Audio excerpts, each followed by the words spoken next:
Segunda carta do apóstolo Pedro, capítulo 3, versículo 17. Segunda carta do apóstolo Pedro, capítulo 3, versículo 17. Vós, portanto, amados, sabendo isto de antemão, guardai-vos de que, pelo engano dos homens abomináveis, sejais juntamente arrebatados e descaiais da vossa firmeza. Antes, crescei na graça e conhecimento de nosso Senhor e Salvador Jesus Cristo. A Ele seja dada a glória, assim agora como no dia da eternidade. Amém? Podemos sentar. Domingo, no culto de Santa Ceia, eu preguei a segunda parte, porque o conhecimento da palavra de Deus era importante para nós.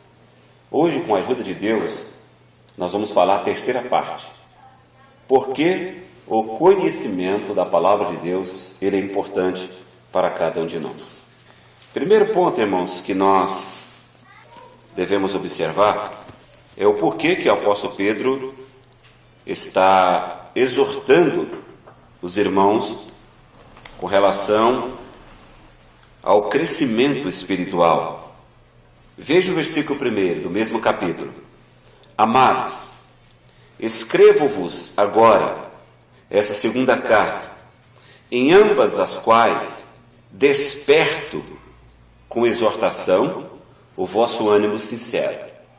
Olha só, ele em ambas as cartas, ele está despertando os irmãos com uma exortação. Despertando o quê? O ânimo sincero de cada um.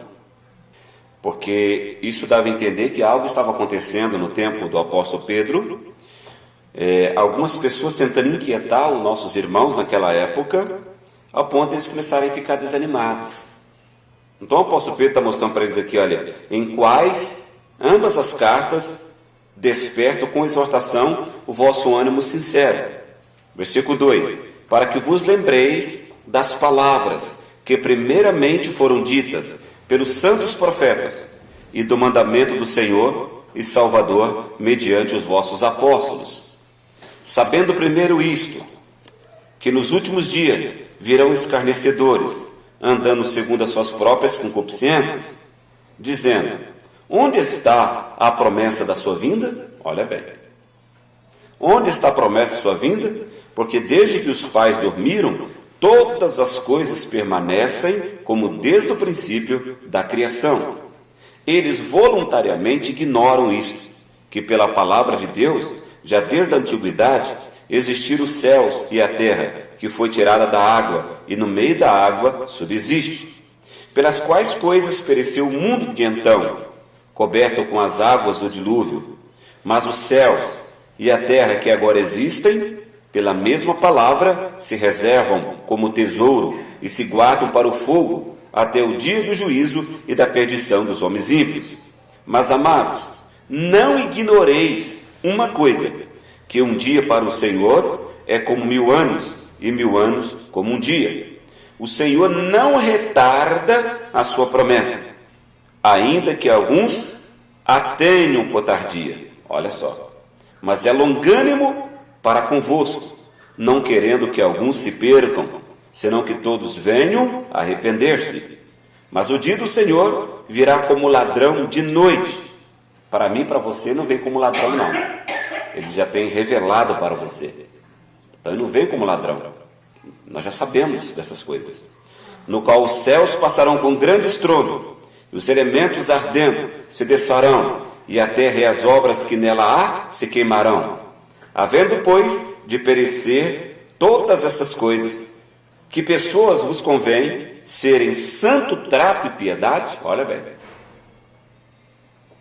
aguardando e apressando-vos para a vinda do dia de Deus, em que os céus em fogo se desfarão, e os elementos ardendo se fundirão. Mas nós, segundo a sua promessa, olha bem, está falando aqui um grupo de pessoas, né? Agora ele vem e fala para os eleitos. Mas nós, segundo a sua promessa, aguardamos novos céus e nova terra, em que habita a justiça. Está vendo, irmãos? Você vê que a carta do apóstolo Pedro é direcionada aos eleitos de Deus. Então você vê que ele, as cartas dele, ele não está escrevendo para convencer a mim e você. Não, nós somos filhos de Deus. Somente para nos exortando, para despertar aquele ânimo sincero que há dentro de nós. Que ânimo sincero é este? Nós cremos na palavra de Deus. Ainda com toda angústia, com toda tristeza, com todas as perseguições, nós cremos na palavra. E as afrontas do inimigo, tantas coisas que o inimigo está tentando fazer contra nós, isso acaba fazendo com que algumas pessoas deixem os seus ânimos amortecidos. Então ele estava exortando os irmãos, mas lembrando deles que para eles ele tinha uma promessa. Amém? Porque o eleito não se perde. Pelo que, amados, aguardando estas coisas, procurai que deles sejam achados imaculados e irrepreensíveis em paz. E tende por salvação a longanimidade de nosso Senhor, como também o nosso amado irmão Paulo vos escreveu, segundo a sabedoria que lhe foi dada, falando disto, como em todas as suas epístolas, entre as quais há pontos difíceis de entender. Olha bem, que os indoutos e inconstantes torcem, igualmente as outras escrituras, para a sua própria perdição. Então, no versículo 16 até 16, vocês entenderam o porquê que o apóstolo Pedro está direcionando essa carta aos irmãos. Todo um acontecimento que estava acontecendo no meio deles da época, né? Aí ele vem e diz: antes que vocês permitam que essas coisas aconteçam com vocês, que vocês desanimem da fé, que vocês se estacionem, ele diz: vós, portanto, amados, sabendo disso de antemão, que essas coisas mistério que aconteçam, guardai-vos de que, pelo engano dos homens, olha bem, abomináveis, sejais juntamente arrebatados e descaiais da vossa firmeza. Aí ele diz: antes crescei na graça e conhecimento, olha bem a importância, e conhecimento de nosso Senhor e Salvador Jesus Cristo. A ele seja dada glória, assim para todo, assim agora como no dia da eternidade. Amém. Então o propósito de nós crescermos, de Deus nos levar ao crescimento espiritual, de termos o conhecimento da palavra, é para crescermos, chegarmos à estatura o qual está proposta para os filhos de Deus chegarem, que é a imagem do primogênito filho de Deus, para nós não sermos enganados.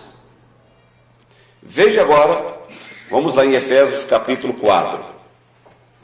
Veja que sempre quando a Bíblia chama você, para você conhecer as Escrituras, ter conhecimento, é para você não ser enganado, é para que você seja maduro, é para que você cresça para não ser enganado.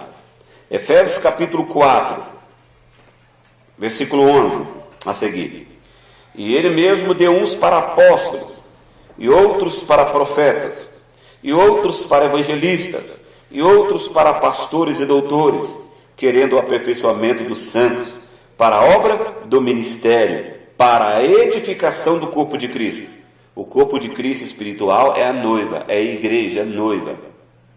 Até que todos cheguemos, olha bem, até que todos cheguemos à unidade da fé.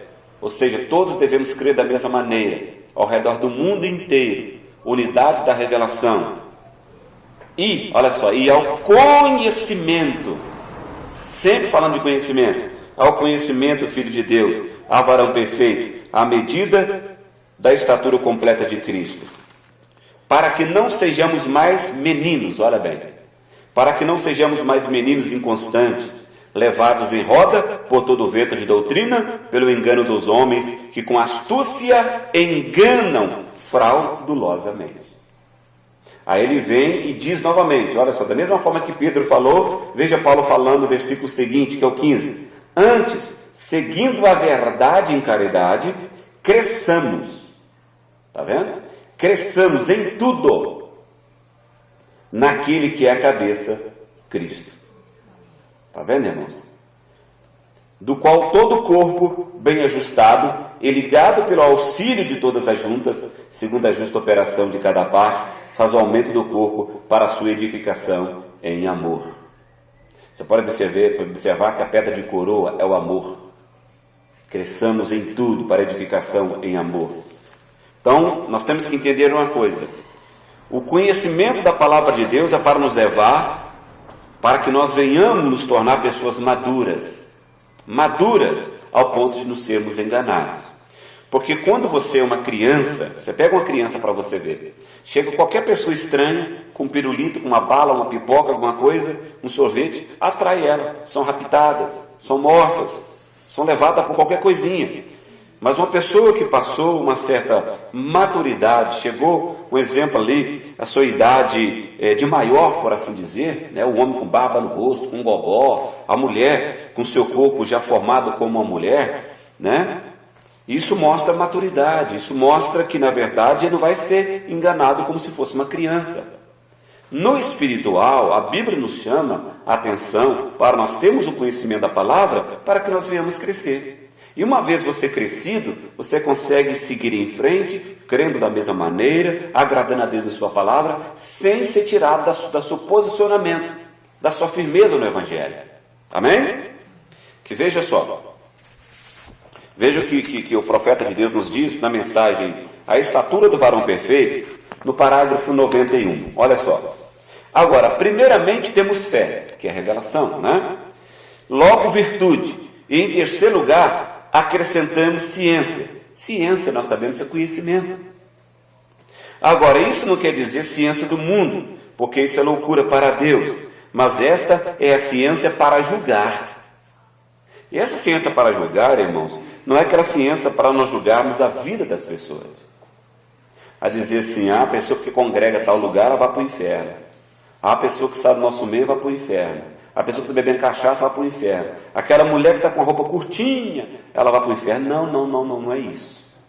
Não é isso. Deus não nos colocou como juiz das pessoas, para condená-las. Mas é para isso aqui, ó, para julgar o quê? O bem do mal. Então, quando você tem conhecimento da palavra, você consegue julgar o bem do mal. Porque você conhece as Sagradas Escrituras. Você consegue ver o que é certo e o que é errado. O que não encaixou com a palavra, você não engole, você não come. Então você tem esse conhecimento, que é o conhecimento da palavra, para julgar entre o bem e o mal. E como se julga? Se temos ciência cristã, juntamente com uma fé e virtude, julgamos se a palavra é correta ou não. Né? Julgamos se a palavra é correta ou não. Se você pode pôr a um lado todos os seus credos e toda a sua incredulidade e tudo que diz que tem feito, então terá ciência para crer que Deus não pode mentir. Você pode observar os ateus, que se diz que são ateus, ele diz, a Bíblia se contradiz, Deus fala lá atrás, a Bíblia fala uma coisa lá atrás, e aqui ela fala outra, na frente fala outra, porque eles não entendem a revelação da palavra. Deus ele não pode mentir. Então, quando você tem conhecimento da palavra, tem ciência, Deus te revelou a palavra, não a ciência do mundo, mas ciência da palavra, conhecimento da palavra, você sabe o que Deus quis dizer, que Deus não confunde as pessoas. Os filhos deles não. Quem é confundido são aquelas pessoas que não foram chamadas por Deus. Porque quando Deus as chama, Deus as revela. Os irmãos estão captando? Então Deus não contradiz a sua palavra. Deus não contradiz a sua palavra. Em nenhuma maneira, antes seja Deus verdadeiro, mas todo homem mentiroso. Romanos capítulo 3, versículo 4. Agora estamos obtendo ciência. Isto é ciência suprema. E a ciência suprema, irmãos, é a ciência do próprio Deus. É Ele que tem que trazer esse conhecimento até você, por intermédio de sua palavra. Não se tem que ter 4 graus de universidade para ter essa ciência, porque todas estas coisas nos são dadas por Deus para colocá-las sobre o fundamento da fé, para que assim possamos chegar à estatura de um verdadeiro homem de Deus. Sim, Senhor. Acrescentamos ciência de sua palavra. Você tem que crer desta maneira, assim como também deve crer neste dia que os dias de milagres não têm passado. Ciência que o que Deus diz também é poderoso para realizá-lo. Abraão creu nisso, e quando tinha 100 anos, não duvidou da promessa de Deus com desconfiança. Observem quão ridículo parecia ser a palavra naquele dia. Aqui estava um homem de 100 anos, esperando o dia quando em seu lar nascesse um filho, por meio de sua esposa de 90 anos. Vê você? Havia passado sobre Sara quase 50 anos depois do tempo quando as mulheres deixam de dar à luz. Período de menopausa, né? Ele havia vivido com ela desde jovem e agora aqui estava com a sua força natural morta e a matriz de Sara também morta. E não havia nenhuma esperança quanto à esperança. Mas ele creu em esperança, mesmo contra a esperança, porque tinha ciência, olha bem, tinha ciência, tinha conhecimento que Deus era poderoso para cumprir tudo o que havia prometido.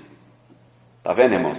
Então, Abraão recebeu quantas críticas? Tem mensagem como Brana diz assim que as pessoas chegavam ao pé de Abraão e falavam assim: Abraão, Sara está fazendo enxoval para a criança, a senhora com 90 anos de idade? O senhor com essa idade? Se você parar para pensar, é uma loucura para o mundo. Qualquer um de nós, se você vê uma mulher aí com 90 anos de idade, preparando um enxoval que o filho está vindo, ou o esposo está com 100 anos, com a bengalinha ali, com 100 anos de idade, esperando o filho, é uma loucura para o mundo. Mas quem falou com Abraão não foi o cientista do mundo, não foi o médico, foi Deus. Então Deus falou contra toda a ciência do mundo, contra toda a lógica do mundo. É claro que o corpo de Sara e de Abraão foi restaurado, para que eles pudessem receber o filho prometido, que era Isaque. O tanto que o corpo de Sara foi transformado, que aquele rei queria possuí-la como esposa, como mulher. Você acha que ele ia querer ir para a cama com uma mulher de 90 anos?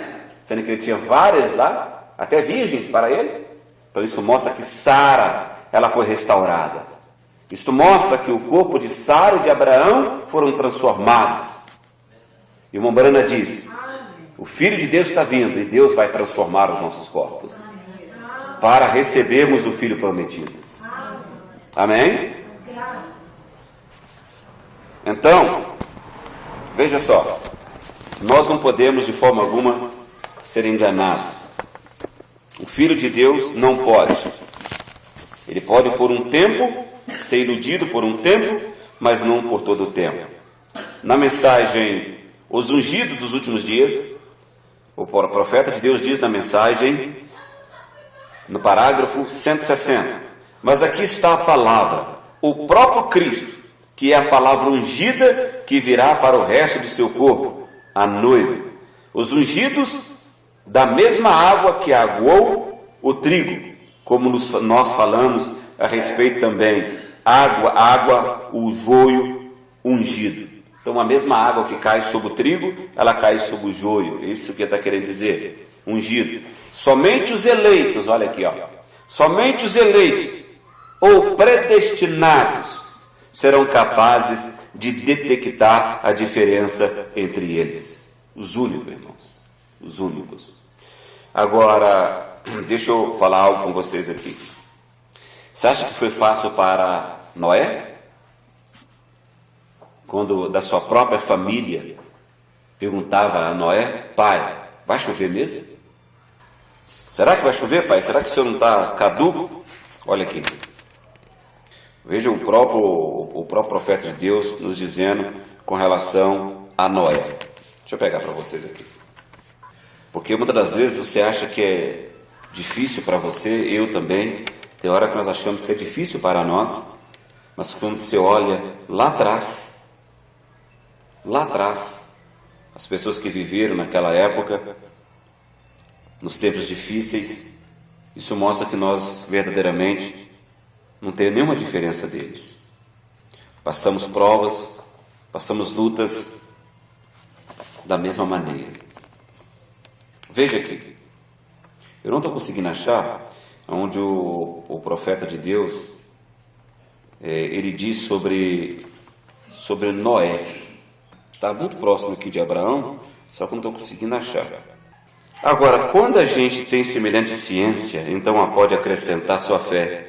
Quando a gente tem virtude verdadeira, acrescente a sua fé. Quando você pode andar pela rua e viver como um cristão, portar-se como um cristão e ser como um cristão, então acrescente isso a tua fé. Quando você tem ciência, você diz: pois eu não sei se a Escritura enquadra exatamente.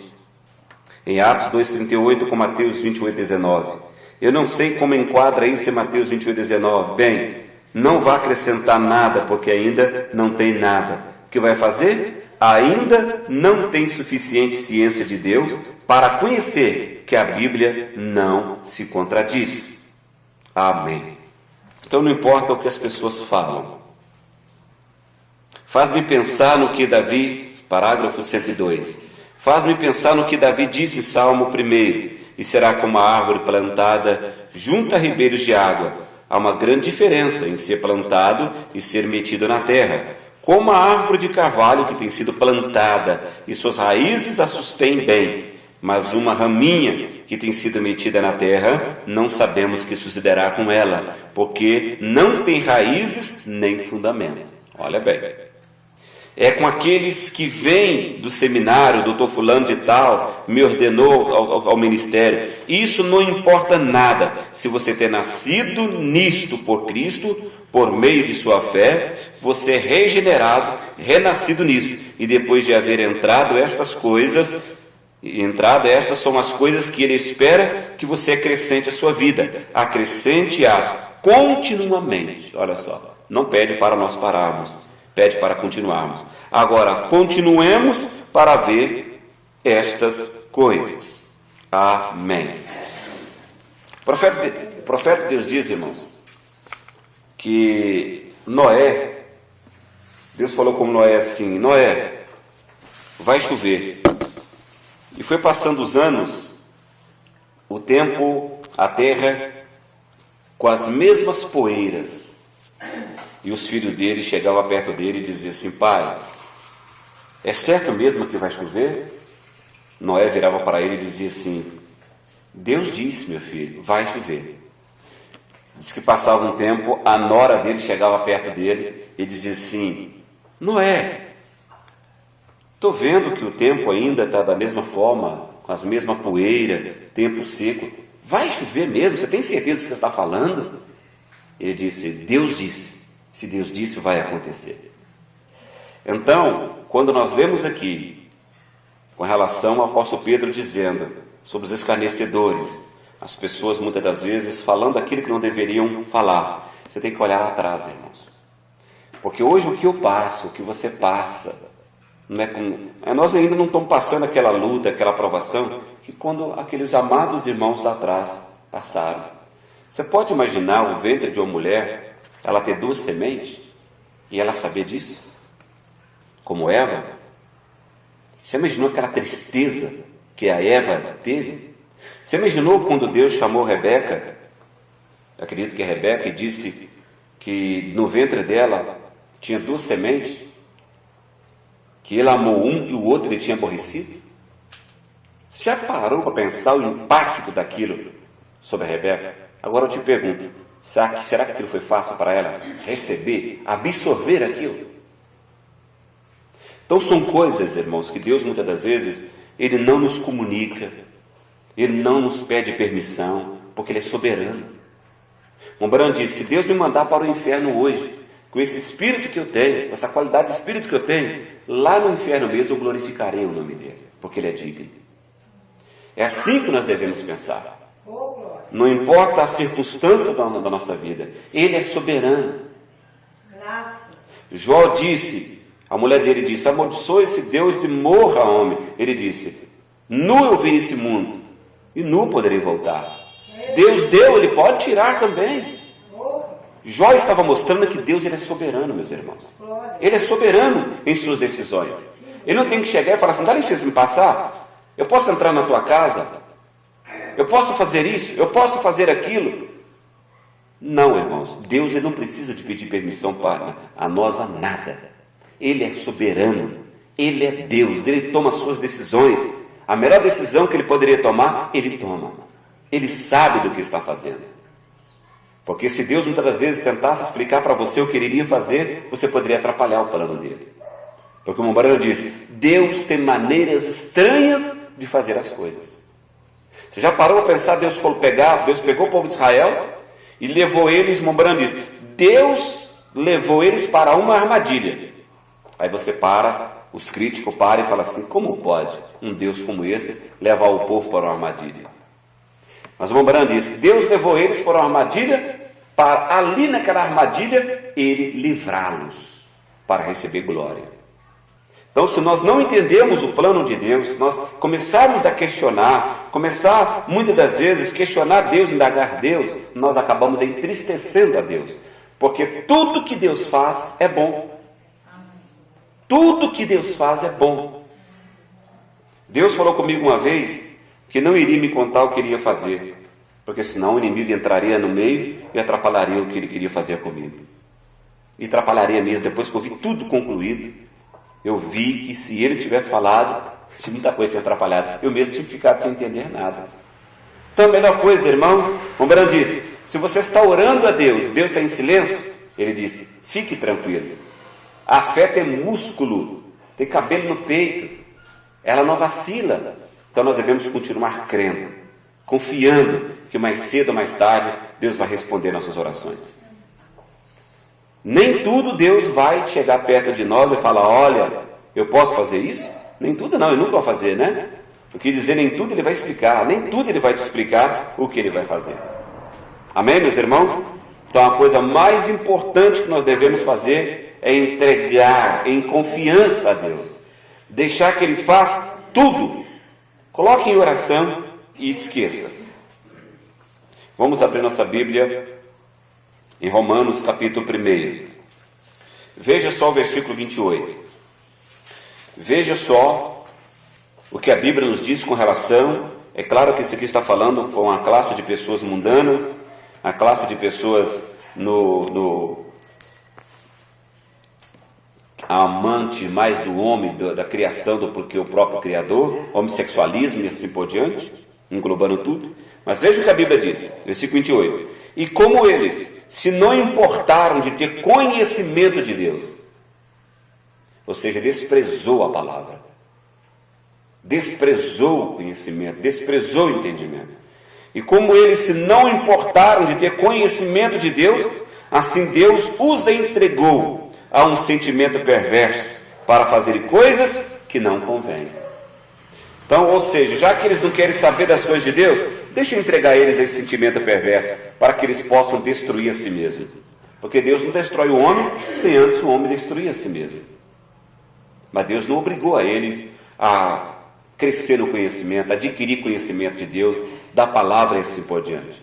Mas já que eles não quiseram, Deus deixou eles, para que eles pudessem destruir a si mesmos, entre si.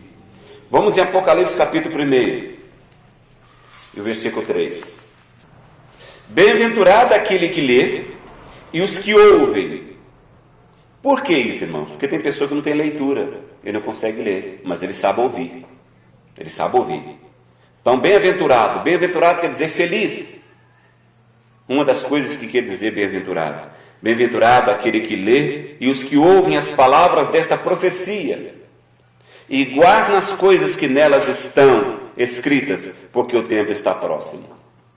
Então nós devemos entender uma coisa: nós não podemos deixar o nosso corpo cansado, a nossa tristeza, fazer com que nós não leiamos a palavra ou não venhamos ouvir a palavra de Deus e aguardá-las, ou guardá-las em nossos corações, no nosso entendimento.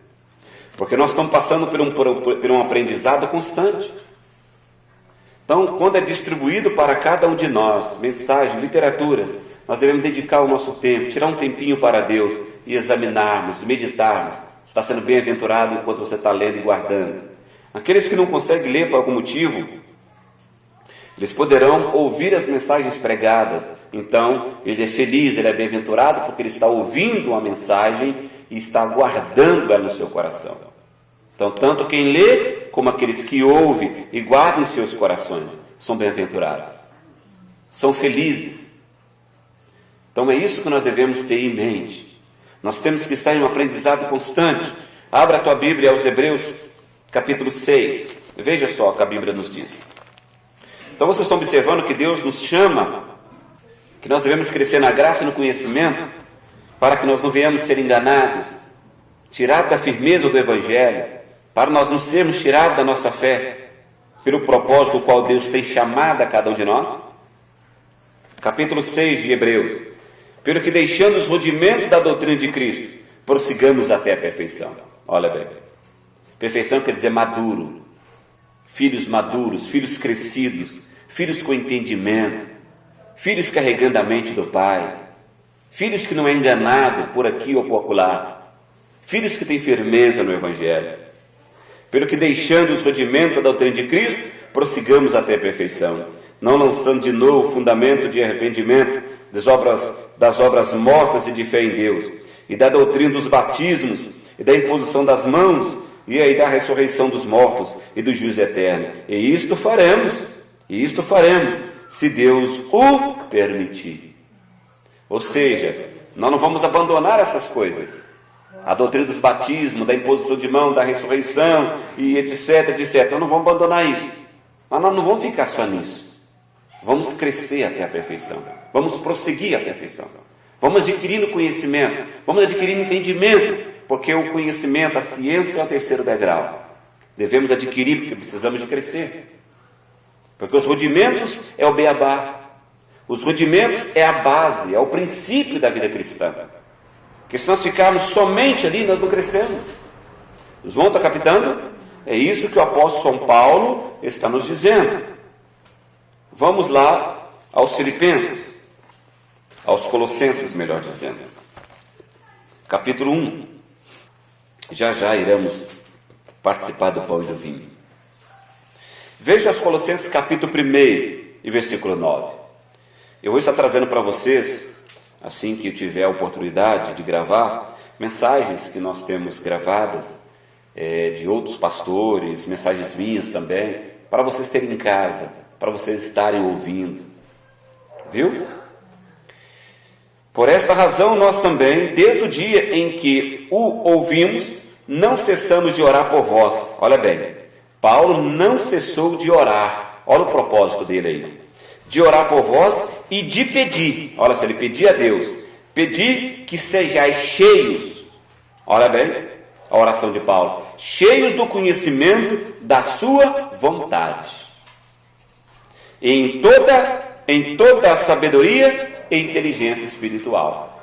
Então, o apóstolo Paulo estava preocupando com os irmãos aos Colossenses para que Deus pudesse ouvir as suas orações, para que Deus pudesse visitar os irmãos e encher eles do conhecimento da sua vontade. Porque se eles não têm o conhecimento da vontade de Deus, eles vão andar no conhecimento da vontade permissiva e não da vontade perfeita. Vão andar segundo a carne, que é segundo as suas próprias vontades. Porque se Deus não revelar para os seus filhos a sua vontade, nós vamos andar de acordo com a nossa própria vontade. Isso é Romanos capítulo 8. E quem anda segundo a carne é segundo o seu próprio entendimento, segundo a sua própria concupiscência. E isso leva ele para a morte. Então Deus nos revela o conhecimento da sua vontade para que nós venhamos andar nela, na sua vontade perfeita. Amém? Então veja agora o capítulo 2. Porque quero que saibais quão grande combate tenho por vós e pelos que estão em Laodiceia, e por quantos não viram o meu rosto em carne, para que os seus corações, olha bem, para que os seus corações sejam consolados e estejam unidos em caridade e enriquecidos da plenitude da inteligência para conhecimento do mistério de Deus, Cristo, em quem estão escondidos todos os tesouros da sabedoria e da ciência. Versículo 4. E digo isto para que ninguém vos engane com palavras persuasivas. Então você vê que todo instante, quando Paulo fala de conhecimento, de entendimento, inteligência espiritual, de crescimento espiritual, é para você não ser enganado. É para os filhos de Deus não serem enganados. É para eles ter firmeza no Evangelho. Vocês estão captando? Você pode observar que toda a Escritura, quando Paulo fala de conhecimento e entendimento, quando Pedro, os apóstolos, a Bíblia mostra para nós a autorrelação, para que você venha crescer espiritualmente. Adquirir conhecimento e entendimento é para que você seja um cristão maduro, para não ser enganados, para você não sair da firmeza do Evangelho. Porque uma vez você saindo da palavra, você deixa de ser uma testemunha real de Jesus Cristo. E é verdade. Os irmãos estão compreendendo? Se Cristo é a palavra e você não está enquadrado na palavra, você não é testemunha de Jesus Cristo. Eu não sou testemunha de Jesus Cristo quando eu fujo da palavra. Então, quando a palavra está vivendo em você, Cristo vivendo em você, ou seja, a própria vida de Cristo vivendo em você, então você tem entendimento, conhecimento da vontade perfeita de Deus na sua vida, então você anda conforme a vontade perfeita dele. Então você é uma testemunha. Cristo está vivendo em você. A própria vida de Cristo, por intermédio do Espírito Santo, por intermédio da palavra, por intermédio da revelação, então você é uma testemunha. Ainda que nessa região toda aqui, nós temos aqui 5 mil ou 10 mil pessoas, ainda que seja só você, mas você é uma testemunha, porque você está na palavra. Amém. Irmãos, antes de Noé, você já parou para analisar aquela geração de Noé? Quantas milhões de pessoas é que tinha na época? E a Bíblia diz que Enoque andou com Deus sozinho, só Enoque que foi trasladado. Já parou para pensar sobre isso, meu irmão, minha irmã? Então não foque que você vai ter na sua região, todo lugar que você chegar, todo mundo vai crer na mensagem, todo mundo vai aderir à mensagem, vai querer viver a palavra. Não. Foque numa coisa principal, a tua vida para com Deus. A salvação, Deus não trata coletivamente com os gentios, Deus trata coletivamente como nação para os judeus. Nós, gentios, Deus trata individualmente. Ame as pessoas, ore pelas pessoas, seja gentis com as pessoas, trate bem as pessoas, mas preocupe com a tua vida para com Deus. Deixa que é do próximo, que é do vizinho do lado, com fulano, beltrano, Deus cuide. É Deus quem cuida dos seus filhos. E você tem que ter essa segurança, você tem que ter essa confiança. Cairão 1000 a teu lado, 10.000 à tua direita, e você não vai ser atingido. Acredite nisto. Acredite nisto. Vamos lá em São João capítulo 5. A palavra de Deus é maravilhosa, meu irmão. Evangelho de São João capítulo 5. Veja só o versículo 24. Veja como é que Deus te dá um recado. Dá um recado para todos os seus filhos em todas as gerações. Em todas as gerações. Na verdade vos digo que quem ouve a minha palavra e crê naquele que me enviou, tem vida eterna, e não entrará em condenação, mas passou da morte para a vida. E esta palavra, ouve, Mombaran diz, ouvir qualquer um pode ouvir. Você grita, a pessoa, opa, ele deu um grito. Mas entender não é qualquer um não. Então Jesus, na tradução correta, Mombaran diz, na verdade vos digo, que quem ouve, ou quem entende as minhas palavras, então temos que entender as palavras de Jesus Cristo. Amém. Paremos aqui, vamos São Marcos capítulo 4, versículo 11. São Marcos capítulo 4, versículo 11 e 12. Olha para você ver, nós vamos voltar daqui a pouquinho no capítulo 5 de São João. Olha como que você é um privilegiado, uma privilegiada. Deus te escolheu antes da fundação do mundo. Olha aqui. Ele disse-lhes, a vós vos é dado saber os mistérios do reino de Deus. Mas os que estão de fora, todas essas coisas se dizem por parábolas. Para que vendo, vejam e não percebam. E ouvindo, ouçam e não entendam. Para que se não convertam e lhes sejam perdoados os pecados. Porque eles são almas irredimíveis. Aquelas pessoas o qual Deus não revela a elas a sua palavra. Para serem salvas, não são sementes redimíveis. Redimir quer dizer trazer de volta à origem. Jesus morreu na cruz do Calvário apenas para a semente predestinada, semente eleita de Deus. Por isso que nós somos redimidos. Nós estamos voltando ao original. A partir do momento que Jesus comprou, pagou o alto preço, a nossa alma foi redimida, foi levada de volta a Deus. Então, quando você aceita, ali começa o processo do novo nascimento. Começa o processo do novo nascimento, Deus te dando um novo coração, que é um novo entendimento. Muda a tua natureza, que é os novos desejos.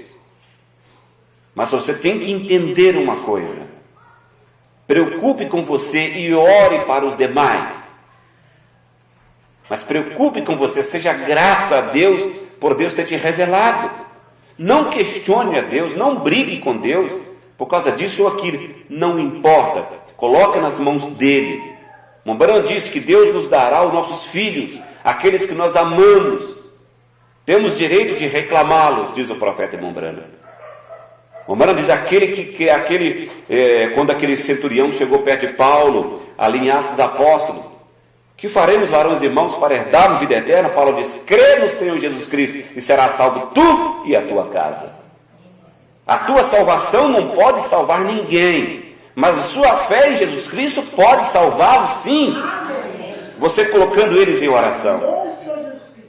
Mas aqui neste versículo específico, quando se fala da noiva e arrebatamento, nós não estamos falando apenas de salvação. Nós estamos falando de predestinação para arrebatamento, fazer parte da noiva de nosso Senhor Jesus Cristo. Amém. Muitas das vezes nos traz alegria por um lado, do outro lado uma tristeza. Porque nós queremos que o pai, a mãe, os filhos, os irmãos carnais, o tio, a tia, o fulano, o bertano, o vizinho, aquele amigo no trabalho, que todo estivesse fazendo parte da noiva. Mas não é assim. Não pense assim, porque será decepcionado. Não é assim. Pode ser que muitos de nós somos agraciados por Deus de ter tio, primo, de ter pai, mãe, de ter fulano e beltrano, vizinho, aquele amigo do trabalho, juntamente conosco, crendo corretamente. Mas você não pode descansar pensando que todo mundo vai ser dessa forma. Deus pode te agraciar com isso, mas não é para todo mundo dessa forma. Mas quando se fala sobre a profecia, falando daquelas pessoas que iriam ouvir a palavra, que ia ver e não ia perceber, ouvindo não iria entender, é porque a semente delas nunca poderia voltar para Deus, porque elas nunca estiveram no estado original de Deus, como uma semente predestinada, uma prole de Deus, um gene de Deus. Os irmãos estão captando? Amém. Para que vendo, vejam e não percebam, e ouvindo, ouçam e não entendam. Está vendo, irmãos? Eles vão ouvir, mas não vão entender nada. Para que não se convertam, olha só. Para elas não se converter, aí a pessoa diz: mas Deus é parcial. Não, irmãos. Deus não ama as pessoas, não é isso não, meu irmão. Nós estamos falando aqui de arrebatamento. Fazer parte da noiva, que nós estamos falando em todas as eras, desde a primeira era da igreja até a última era. Nós não estamos falando apenas de salvação. Então existem pessoas aqui que elas não vão se converter, não poderão ser perdoadas dos pecados. Aí nós voltamos novamente ao São João no capítulo 5. Na verdade vos digo, que quem ouve ou quem entende a minha palavra, está vendo?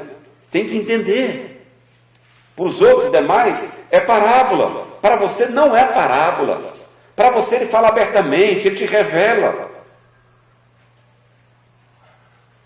E crê naquele que me enviou, tem a vida eterna. Não vai ter não, você já tem vida eterna, porque você é portador de vida, porque a sua semente veio de Deus. Tem a vida eterna e não entrará em condenação, ou seja, não passará grande tribulação, não será julgado, porque o julgamento é hoje, diante da palavra de Deus. Não, você não passará por julgamento no branco, nem tampouco a grande tribulação, mas passou da morte para a vida. Veja Romanos capítulo 8, meus irmãos, capítulo 9, melhor dizendo, capítulo 9, versículo 6. Não que a palavra de Deus haja faltado, porque nem todos que são de Israel são israelitas, nem por serem descendência de Abraão são todos filhos, mas em Isaque será chamada a tua descendência. Isto é, não são os filhos da carne que são filhos de Deus, mas os filhos da promessa são contados como descendência. Porque a palavra da promessa é esta: por esse tempo virei a Sara e terá um filho. E não somente esta, mas também Rebeca, quando concebeu de Isaque, nosso pai.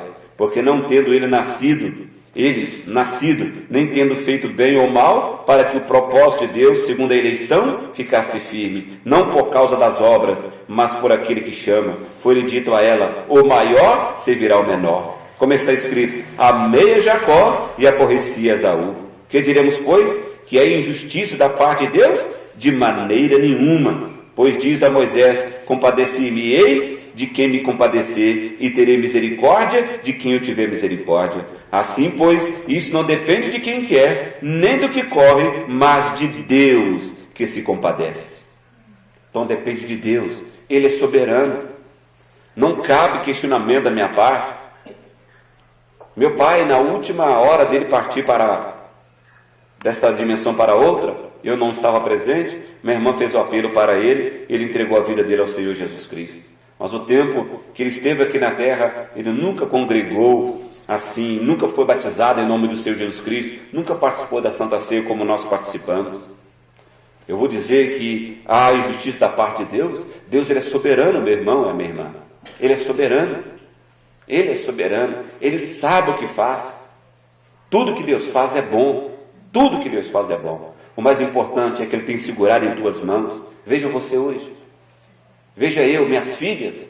Você acha que é porque eu sou áspero com as minhas filhas que elas estão servindo a Deus? Não, irmãos. É graça. É misericórdia de Deus. Muita misericórdia, muita graça de Deus. Eu não fiz nada para merecer isso. Nada para merecer. Tenho uma esposa que serve a Deus. Então eu estou aqui hoje, vocês estão sentados aí. É graça de Deus. É graça. Nós devemos ser agradecidos a Deus. Ele é soberano, Ele sabe o que faz. Por isso que o profeta Deus diz: eu com esse espírito que eu estou, aquele espírito amoroso, e sabendo que Deus é soberano, se Deus me mandasse para o inferno, eu seria grato, louvaria o nome dEle, agradeceria o nome dEle lá no inferno, porque Ele é soberano, Ele é bom, tudo que Ele faz é bom. Então aquele que começou a boa obra em vós há de aperfeiçoar até o dia de Jesus Cristo. É isso que nós devemos confiar, meu irmão e minha irmã. Então continuamos avançando, sorrindo, chorando, conseguindo caminhar ou arrastejando, conseguindo orar de joelho de madrugada ou deitado na cama, só mesmo: Senhor, eu não consigo nem levantar da cama, mas eu encomendo a minha vida, encomendo a vida da minha esposa, encomendo a vida do meu esposo, encomendo a vida dos meus filhos, encomendo a vida do meu pai e da minha mãe. É assim, meu irmão, não importa a maneira. Talvez você está sem força para fazê-lo, de joelhar ou de clamar a Deus da maneira que você gostaria, mas levante a mão, abra a tua boca, a tua voz, ou baixo ou alto, ou chorando ou não, ou triste ou não, ou alegre ou não. Faça, expresse a sua gratidão com Deus e encomende a sua família nas mãos de Deus. É isso que nós devemos proceder, e não reclamar, não colocar Deus contra a parede, mas sim: Senhor, tudo que o Senhor faz é bom, mas eu encomendo meus filhos, eu encomendo a minha esposa, eu encomendo meu esposo, eu encomendo meu pai e minha mãe em teus cuidados, encomendo meu vizinho que eu amo tanto, ele nunca se converteu, eu encomendo ele nas tuas mãos. É assim que um cristão deve proceder. E aí você está sendo uma testemunha real de Jesus Cristo nessa terra. É assim que nós devemos proceder. Não pense que um cristão, ele vive sem lutas. Não, meu irmão, minha irmã, não pense. Fechando, olha só o Hebreus capítulo 11. Eu não consegui achar onde é que eu gostaria, na mensagem do profeta de Deus, mas eu achei que veio na minha mente agora aqui. Preste atenção para vocês verem. Capítulo 11, e versículo 36. E outros, vamos pegar o 35. As mulheres receberam pela ressurreição os seus mortos. Uns foram torturados, não aceitando o seu livramento para alcançarem uma melhor ressurreição. E outros experimentaram escárnios, olha bem, e açoites, e até cadeias e prisões. Foram apedrejados, cerrados, tentados, olha bem, irmãos, mortos ao fio da espada. Andaram vestidos de pele de ovelhas e de cabras, não tinha roupa como eu e você, não. Desamparados, não tinha muita amizade, não, as pessoas desprezavam. Desamparados, aflitos. Você sabe o que é aflição, meu irmão? Você já viu o que é uma aflição? Misericórdia. Aflitos e maltratados, foram maltratados, dos quais o mundo não era digno, errantes pelo deserto, porque não tinha morada própria, e montes, errantes pelo deserto e montes, e pelas covas e cavernas da terra. Está vendo, meus irmãos? E muitas das vezes nós passamos uma coisinha, nós achamos que é muita coisa. Olha aqui que esses amados irmãos passaram, irmão meu e teu, filhos de Deus, assim como eu e você. Porque a nossa mansão celestial, ou seja, a nossa terra não é aqui, a nossa casa não é aqui, nós somos peregrinos aqui nessa terra. Tem algo muito grande esperando nós, logo ali do outro lado. Pense bem, o tempo e a eternidade têm se fundido, têm se misturado, têm se beijado. Breve o arrebatamento acontecerá, e esse sofrimento será apenas passado. Amém? Continuamos crendo na palavra de Deus, continuamos amando as pessoas, porque uma das grandes questões hoje é as pessoas estão perdendo o amor, mas nós devemos amar as pessoas, sem importar o que elas são. Amém? Não importa o que elas façam com você, ame as pessoas, amai uns aos outros. Vós sereis minhas testemunhas, serão chamados meus discípulos, se amarem uns aos outros, disse Jesus. Glória a Deus. Vamos colocar de pé. Vamos ler 1 Coríntios capítulo 11, versículo 23. Porque eu recebi do Senhor o que também vos ensinei, que o Senhor Jesus, na noite em que foi traído, tomou o pão e, tendo dado graças, o partiu e disse: tomai e comei, isto é meu corpo, porque é partido por vós, fazei isto em memória de mim. Semelhantemente também, depois de cear, tomou o cálice, dizendo: este cálice é o novo testamento no meu sangue. Fazei isso todas as vezes que beberdes em memória de mim, porque todas as vezes que comerdes este pão e beberdes este cálice, anunciais a morte do Senhor até que venha. Portanto, qualquer que comer este pão ou beber o cálice do Senhor indignamente, será culpado do corpo e do sangue do Senhor. Examine-se, pois, o homem a si mesmo, e assim coma deste pão e beba deste cálice. Porque o que come e bebe indignamente, come e bebe para a sua própria condenação, não discernindo o corpo do Senhor. Por causa disto, entre vós muitos fracos e doentes, e muitos que dormem. Evangelho de São João, capítulo 13. Louvado seja Deus. Versículo 3 a seguir. Jesus sabendo que o Pai tinha depositado nas suas mãos todas as coisas, e que havia saído de Deus e ia para Deus, levantou-se da ceia, tirou os vestidos e, tomando uma toalha, cingiu-se. Depois deitou água em uma bacia e começou a lavar os pés aos discípulos e enxugá-los com a toalha com que estava cingido. Aproximou-se, pois, de Simão Pedro, que lhe disse: Senhor, tu lavas-me os pés a mim? Respondeu Jesus e disse-lhe: o que eu faço não sabes tu agora, mas tu saberás depois. Disse-lhes Pedro: nunca me lavarás os pés. Respondeu-lhe Jesus: se eu te não lavar os pés, não tens parte comigo. Versículo 12. Depois que lhes lavou os pés e tomou seus vestidos e assentou outra vez à mesa, disse-lhes: entendeis, olha bem, falando de entendimento, entendeis o que vos tenho feito? Vós me chamais mestre e Senhor, e dizeis bem, porque eu sou. Ora, se eu, Senhor e mestre, vos lavei os pés, vós deveis também lavar os pés uns aos outros, porque eu vos dei o exemplo, para que como eu vos fiz, façais vós também. Na verdade vos digo que não é o servo maior do que o seu senhor, nem o enviado maior do que aquele que o enviou. Se sabeis estas coisas, bem-aventurados sois, se as fizerdes. Amém? Podemos sentar, irmãos? Se tem algum irmão, uma irmã, que gostaria de louvar a Deus, um hino que fala do Calvário, né? Que fala sobre o sangue da morte de Jesus, como vencear, Cordeiro, hinos que realmente te leva à memória da morte de nosso Senhor Jesus Cristo na cruz do Calvário.